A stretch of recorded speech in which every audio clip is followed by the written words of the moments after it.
Okay, well, welcome everyone to this celebration of the life of Dr. Kass Fleisher. I'm Catherine Ellison, if you don't know me, interim chair of the Department of English, where I've worked alongside Kass for the last 18 years. Kass joined us in 2003, so this August would have marked 20 years that she served here at ISU. And she was immediately a mentor for me alongside several other strong women in our department. I'm going to begin with some brief, almost conference panel sounding remarks, because I guess that's what I'm used to doing, to tell you a little bit more about Kass, and then we'll turn it over to Joe for his remarks, which he's entitled "Already Gone." And there's a program near you or on your seat that just kind of tells you how we're going to work here today. And then after Joe has spoken, we'll invite the audience to come on up and share any memories or thoughts that you'd like to. You don't have to. Everyone processes in different ways, so don't feel like you have to be compelled to come up. But if you want to, you're certainly, everyone here is welcome to share. I know that some of you know Kass's writing career well, but you may or may not know about her as an educator and a teacher. Some of you know her in the classroom, but you may not be aware of the power of her writing. And some of you may know her as a friend or a loved one and not know what she was up to all the time in her notebooks and on her laptop. Dr. Kass Fleisher earned her bachelor's degree in English from Dickinson College, an MA from the University of North Dakota, and a PhD from Binghamton University. She managed the Central Pennsylvania Youth Ballet for 4 years.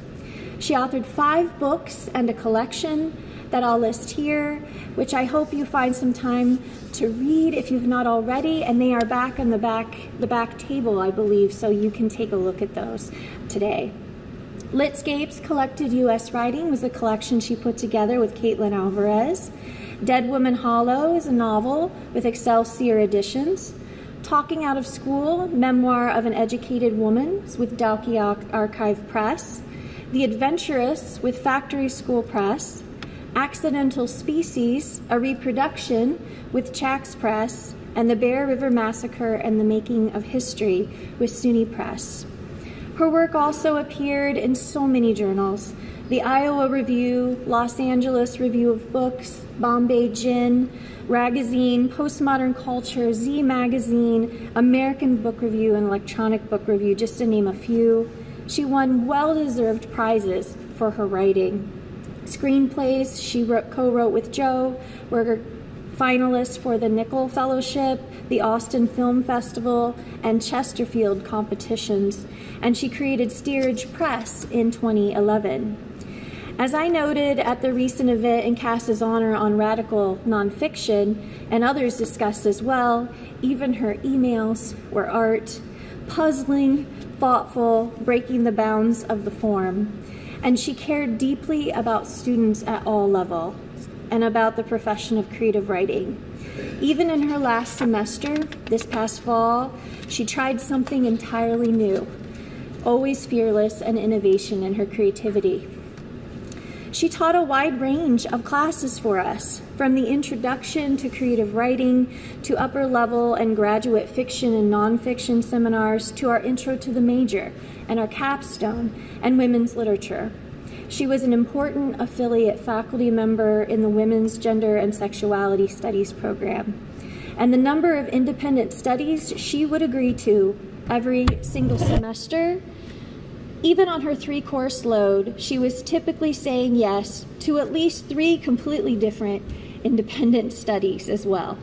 She was also advising sometimes 8 to 10 master's and PhD students at a time on dissertations and theses. Just this past summer, Kass taught English 128, a gender in the humanities course that most students take to get out of the way to fulfill their gen ed requirement, and especially if they're taking it over the summer. As those of us who teach in the summer know, it's to check a checkbox. The student feedback, though, reveals how transformative that class was and always was when Kass taught it.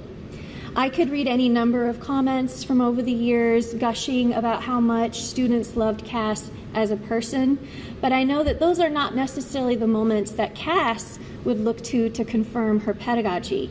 I choose just a couple before I close that embody a phrase that one student had said was their motto in their class: get to work. One student wrote just this past summer, "I was missing some of the drive it takes to fight for a cause. I did hope that faced with the mistreatment of a victim, I would have stood up to be an advocate. Working in a school district for many years, there were many cases of students abusing others, but I never really knew why I must stand up and how to stand up until I took this class." Another said, "This course has been one of the most interesting courses I've taken at ISU.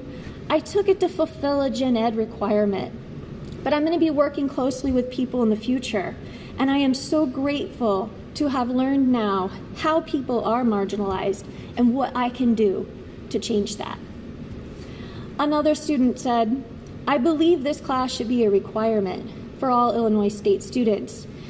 As Kass said, you cannot change injustice without being knowledgeable of the injustice." And this one to end with, Kass, thank you so much for the last couple weeks. I know I am speaking for each student in this course when I say that we appreciate you. So thank you for the last couple of decades, Kass. I know I am speaking for each person in this room when I say that we appreciate and are thankful for the time that we had and for the generations of students that you influenced and who were transformed to take action because of you and for the writing that you left behind. And I'll turn it over to Joe. Okay. So first, endless thanks to Catherine, our new permanent chair, and to the English department staff, without whom this wouldn't have happened. And thanks, endless thanks to each and every one of you for coming, okay? It means more to me than I can say. Many people here think they knew Kass. Did they? Or rather, did you? Did I? Did we really know Kass? I'm going to get this out of the way next, I think. Already gone. Okay. Now, looking over the audience here, and it certainly looks as if many people here, like Kass and like myself, are what I call visitors from the 20th century. Okay. And so I'm going to use a film from the last century to kind of anchor an image in your minds, all right? It's from 1978, and it's a film written and directed by Paul Mazursky. It's called An Unmarried Woman, and it stars Jill Clayburgh, another woman who was taken too early. I won't spoil a film for those of you who might be a little younger and haven't seen it, but for those of you who have seen it, I draw your attention to the final minute or two of the film. If you remember the film, the final minute or two features kind of visual image of Clayburgh. And I want you to think of that, if you would, while I speak. And you can maybe use that as a kind of counterpoint to the Eagles hit. Now, I don't want to hear any shit about the Eagles, okay, because Dylan has weighed in on the Eagles. And as long as he listens to them, you can tolerate a little Eagles, okay? So Already Gone was the '74 hit that Kass played as we both escaped Chicago in 1999, her in a small red Nissan pickup, me following behind in my mighty Escort, as we used to call it. We'd left Hyde Park in the afternoon, headed to colorful Colorado, as the sign says, our furniture strewn all over the courtyard of our building as the movers staged it for loading into the semi. This was after my first tenure denial, after our Chapter 7 bankruptcy filing, after Kass's first miscarriage, which initiated 5 years of fertility treatments. Now the song, which you've just heard part of, is about a guy telling a gal that he's strong enough to leave her, a victory song, as the lyrics put it. Me, I'm a peaceful, easy feeling kind of guy, believe it or not. But if you're listening to Already Gone casually, it can pass as a song defiantly and triumphantly proclaiming, "You ain't telling us to leave Chicago. We're already gone." Okay? Which is how Kass heard it at the time. Though she used the phrase in her memoir, for instance, to denote adjunct status, a kind of temporary engagement, like a life. Last words Kass ever wrote to me were in a text the night before she died, signing off as she'd often done with, "See ya." When I texted her back, I signed off as I'd often done with, "Night, honey." But she'd already signed off. Never had a chance to read my final text. Already gone. Anyway, in 1999, we were headed to the promised land, academically and geographically, where my brother Mike had relocated from Syracuse in 1996. The land of 14ers, or 14,000-foot peaks, hiking which had for years been one of Kass's aspirations, and you can see from the image here. Aspirations as in to aspire, to breathe upon, right? Respiratory disease, precisely what afflicted Kass, had killed her father's mother at 47 and ultimately killed her. Mike and Kass and I, hiked 7 14ers together. Kass had a respiratory infection for the first in 2006 when she was months shy of 47. But she nonetheless whipped herself in good shape, and she took her pulse oximeter with her for the last, which was reading below 90% for most of that hike. But we summited. I think it's fair to say that our time together in Colorado and in Boulder, all told, were our happiest times. And here I can't help but be reminded again and again of Frost's poem, "Nothing Gold Can Stay," and I won't recite it for you. 5/16/15. 5/16/15. Palindrome. So that was a shitty year, right? Hope you managed to manage the guy. If you're sick, I hope at least that you're in better shape. If either of those things happened, you must have done some codependency work. You'll be without a net if you did that. If you did neither, hey, at least you've been showing up. I know you're some better. Have faith, embrace the mountain, and modulate your breathing to your steps. Kick ass. Take names. Heart with a letter K inside. A note to herself. An old paperback copy of To Have and Have Not, dating back to Kass's undergrad years at Dickinson College, first sentence of To Have and Have Not.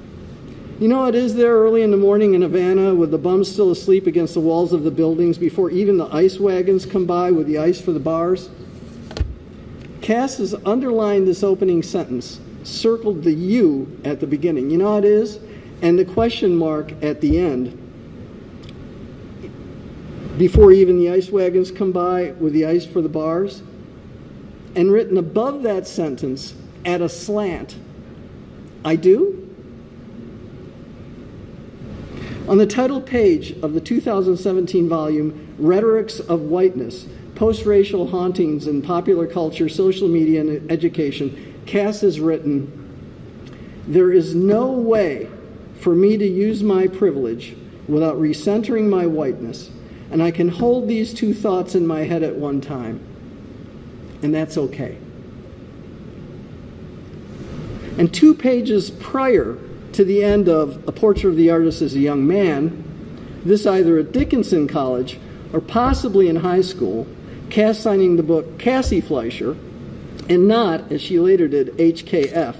She's underlined the following sentence: I desire to press into my arms the loveliness that has not yet come into the world. Not long after Kass and I met, we'd met online through a mutual acquaintance around Thanksgiving 1994. We met in the flesh the week of Valentine's Day 1995. We were married by a justice of the peace 1 July 1995 on my brother's Mike's deck in Town of Clay, north of Syracuse. I gave her some writing of mine to edit, the introduction to my second book. She handed it back to me a day or two later. It was as if someone had punched me in the gut. That morning we got married. It was a Saturday morning. We stopped at Kinko's so I could make 2 copies of that book manuscript to send to the press. Mutual aspirations. But even the fool that I occasionally am could recognize Il miglior fabbro, as Eliot said of Pound, borrowing from Dante, the better craftsman. When it came to prose, she was unquestionably the better craftsman or craftswoman. Kass's writer friend from her Grand Forks days, Ani Dawood, wrote to me upon hearing of Kass's death with these words from Eliot's 4 quartets. We die with the dying. See, they depart, and we go with them. We are born with the dead. See, they return and bring us with them. It's T.S. in an optimistic mood. I like to think that when it came to prose, Kass taught me the rules. And I like to think that as a poet, I nudged her into breaking them. In any case, I asked her at one point early in our relationship how she understood her purpose as a writer. Her response? To evoke. Journal entry, 7/1/15. And I quote, 20th anniversary of bad mistake. Our marriage anniversary. And written above that line at a slant, well, not really. I want you all to know that I take those 3 words as personal vindication, okay? I have a hunch, she knew I'd read them.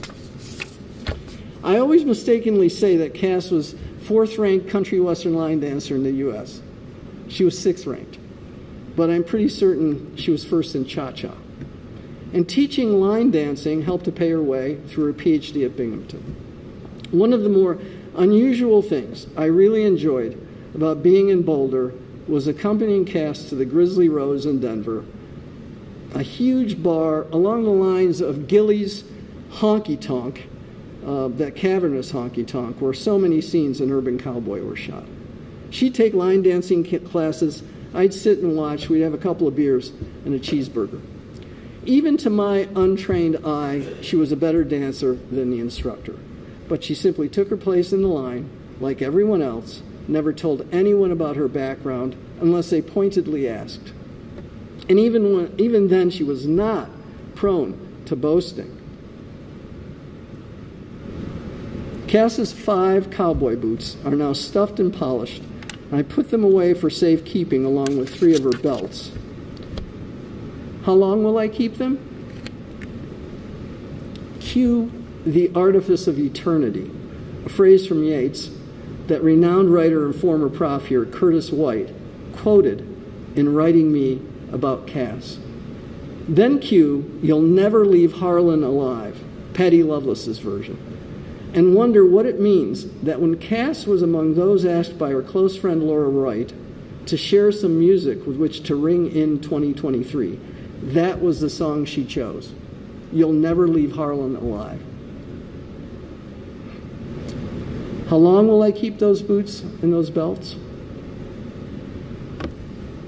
Poet Banu Kapil at Cambridge now familiar to those of you who attended the Zoom event in February, in a post to me describing Kass soon after she learned of her death. Kind, wild, real. Alan Golding, scholar of contemporary literature and poetry at University of Louisville via messenger. Vibrant, feisty, passionate Kass. Stephen Spotty, renowned marine scientist and fiction writer, emails me to note Kass's wit, sharp intelligence, and lively sarcasm, talent, kindness, and humanity. Poet David Chin, who taught with Kass in Binghamton's enrichment program for underprivileged students, says he was always impressed by Kass's strong moral convictions. And from poet Susan Wheeler, who directs the creative writing program at Princeton, I receive a beautiful little card.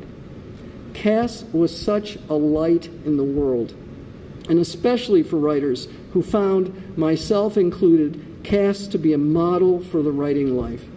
And her work was always so good, full of ideas and feints and pure joy in this inadequate and compelling language we've got.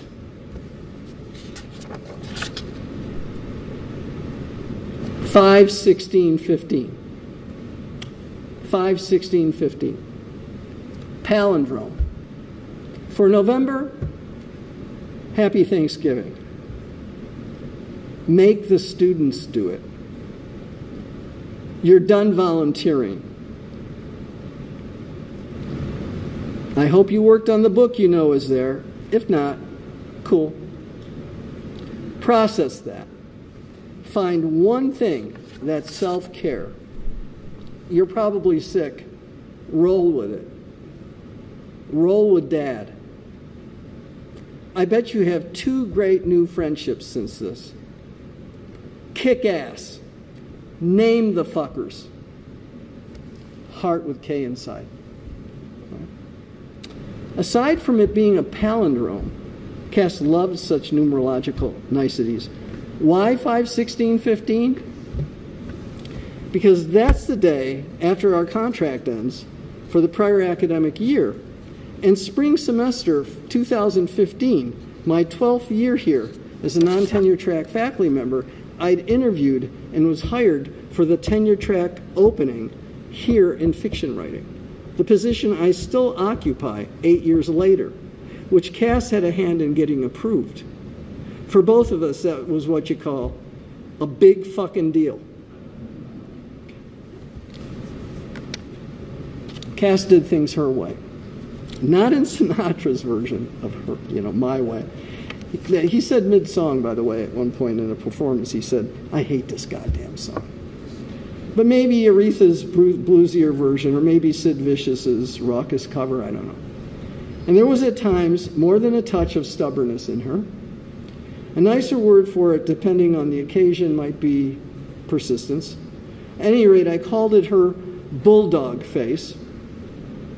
And when I said that to her, she'd shoot me her bulldog face.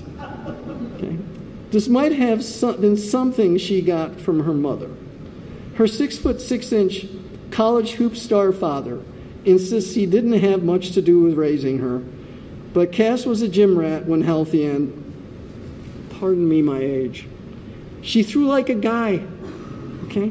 I have both our mitts, leather conditioned now, and a hard ball in each, stored away for safekeeping until you understand. Kass's way wasn't always the best way. It wasn't always the wisest way. But to riff on something Du Bois wrote, she always sought to better understand others, even as she sought to better understand herself. And more often than not, whether personally or professionally or artistically, she was remarkable. She insisted on being an election judge, even if it meant arriving at the polling place on Election Day last fall at 5 a.m. and leaving at 9 p.m., already too sick the entire time after 3 weekends of early voting to put in her mouth as much as a morsel of food, never mind one of the donuts I brought. And I brought the donuts because I simply capitulated finally. I couldn't argue her out of it, so I thought, okay, here's the donuts. She insisted on attending Christmas-time performances at the Purple Rose Theater Company in Chelsea, Michigan, Jeff Daniels Theater, where she'd sometimes join a group dinner with Daniels, even if it meant braving the elements by car and draining herself of energy to do so. She insisted on heading east to her beloved Pennsylvania to visit her dad, or to attend a funeral, or to the Outer Banks to float in the ocean and walk the shore, even if it meant 2 days of driving each way, either carrying an oxygen concentrator with her or having one delivered to where she was staying. More draining of energy, as a result of which she'd often return sick. But this self-same insistence or persistence took her up a mountain with less than 90% pulse ox. And she insisted on putting the following in the intro to her first book, The Bear River Massacre and the Making of History. I quote, "I assume the presence of error in this document." And man, can I tell you how much that pissed off some people, okay? Google that sentence in quotes. It'll lead you to her response to a negative review of the book in 2006 in the Utah Historical Quarterly. You might end up like me, envying her intellectual fortitude. Kass was an iconoclast who wanted to work with our institutions to do good. Or she was a do-gooder who wanted to change our institutions to do better. Either way, she'd inevitably bump up against precisely those aspects of our institutions that militate against doing good. And then she'd write about it. As most, if not all of you know, Kass and I wrote a number of screenplays together, some of which have done quite well on the contest circuit. In fact, just prior to the pandemic, we had a handshake deal on a small budget, $2-3 million film. What few of you know is that our work together on scripts precipitated, early in our relationship, a collaboration agreement. I am not, I repeat, I am not an easy person with whom to collaborate. Which collaboration agreement is even now hanging on my fridge door via several magnets, one of which Kass bought me that reads, "Keep calm and play guitar." Kass emailed me the agreement on 20 July of 2000, 5 years into our marriage, while we were working at CU in Boulder. 9 items, 646 words. Item 1, we agree that the most important entity here is our marriage, not our professional partnership. We agree to err on the side of protecting our domestic tranquility foremost. I just love that, domestic tranquility. I mean, she's using, the preamble to the Constitution. I just love that. And here's item 9, the last item. I'm going to read a little louder for the uppercase that she uses. We agree to smile and remember that the reason we're collaborating is because we like and admire each other, and we should try to act like it. It's a wonder that I put up with this sort of abuse. And by the way, okay, Kass was the queen of pacing, a talent which is not part of my wheelhouse, as they say. Last reader's report we received on a script that did extremely well at what I would call the second most prestigious script contest concluded the pacing is beautiful. And it was, or I should say it is.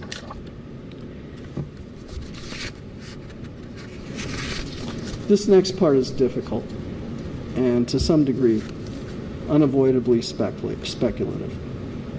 I'm as sure as I can be that in the last 6 months, Kass realized she was not long for this world. There are many reasons why I say this, and I only wish I'd grasped this fully in the months leading up to her death. No, she did not have to die when she did. I would not necessarily call her death inexorably imminent. Yes, she wanted to live. But in her texts with me beginning last year, she gave voice to various imagined escapes, not from ISU per se, or from Bloomington Normal, or from Illinois, but from her circumstances viewed from afar. See, she knew that whatever she did, whether good for her body or bad, whether worshiping her body like a temple or throwing caution to the wind, her body would continue to fail her. I can tell you that the first time I grew alarmed at her respiratory situation was over 20 years ago, our last couple of years in Colorado. I can tell you that these past 2 decades here at ISU, as she was awarded tenure and promoted to full professor, and in 2018, something of which she was especially proud, was awarded the campus-wide Creative Activity Honor, Kass's health issues began to take their toll, especially during the pandemic. I saw the struggle firsthand. Our last trip to the ER together was only last September. And I can assure you, she was not prone to denial. To borrow from the poet Octavio Paz, she had looked death in the face. And I'd like to suggest that Kass had moved on psychologically, if not psychically. In short, that while she was very much alive and kicking, she was in some sense already gone, having resigned herself to her fate, as it were. Again, she struggled to live. And if anyone can say that, I can, having discovered her body. But she confronted the medical reality, this despite the many life is good teas I found in her dresser, which made me smile, knowing her potentially mordant sensibility.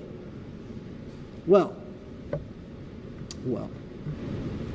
to whatever extent you find what I'm saying to ring true, I would like us to respect Kass's self-awareness, her grit. This next part is easy. Kass loved the films The Best Years of Our Lives, From Here to Eternity, Dodsworth, All About Eve, The Searchers, Butch Cassidy and the Sundance Kid, Casablanca, Witness, Funny Girl, Apollo 13. How many times did we watch these films together? She loved Austin, Melville, Wharton, Virginia Woolf, Burnett Mayer, Lynn Haginian, Harriet Mullen, Tobias Wolff, Richard Powers, James Baldwin. She loved Broadway musicals, the Staple Singers, John Denver, Neil Young, Vince Gill, Simon and Garfunkel, Carole King, the Dixie Chicks, Emmylou Harris, CNC Music Factory, Bobby Darin, Santana, Bonnie Raitt, Handel. She loved Clifford Still, Miro, Kandinsky, Wyeth, Rubens, Maria Tomasula. She loved Reese's Peanut Butter Cups, and I should add, nearing Easter, Cadbury Easter eggs and deviled eggs. Malted milk balls, pancakes, ice cream, chocolate cake, chocolate chip cookies, Hershey's chocolate syrup, and, if I may, my sauce and meatballs. Smart woman. She loved Lillet with a twist of lime, Cinzano Bianco with crushed frozen fruit. She loved her own Sicilian olives, as did I. She loved Nadal. She loved Philly pizza and Philly museums and Philly generally, including Scrapple and hoagies. She loved Paris. She loved popcorn. She loved her family. She loved her friends. She loved her students. She loved justice, that vital concept probably best defined by injustice. Her roots were in Pennsylvania, which is where her stepsisters will scatter some of her ashes, and I'll scatter the rest atop Deer Mountain and Rocky Mountain National Park, a hike Kass and I took many times together, and where, again, her topographical aspirations were realized. Kass couldn't bullshit me, and I certainly couldn't bullshit her. Some hard truths passed between us, and we were well acquainted with each other's pettinesses and insecurities, compatibilities and incompatibilities. But even when we disagreed, our differences were not of kind, but of degree. We shared an understanding of what was most important, and we always had each other's back. She was both an author and my co-author, my trail mate, my bread maker, my egg fluff maker, ask or don't. My baker, my sous chef, she'd say, not true. My breadcrumb winner, as we joke, swapping roles mid-career. My true north, my center of gravity, often my conscience. Her convictions were that strong. my sunshine, when I'd sit on the couch next to Kass, she'd invariably have a blanket on her lap, a blankie. And she'd typically, without asking, pull some of the blanket onto my lap to cover me. And so, my shelter from the storm. And so, always, always, my love, my beauty, my life. Wherever else she may be, as I'm sure she's with those of us who loved her and whom she loved, Kass is kicking the ass out of assonance and taking names. She's already gone, and she's asking us, she's challenging us, and she's setting an example for us to seek that loveliness that has not yet come into the world.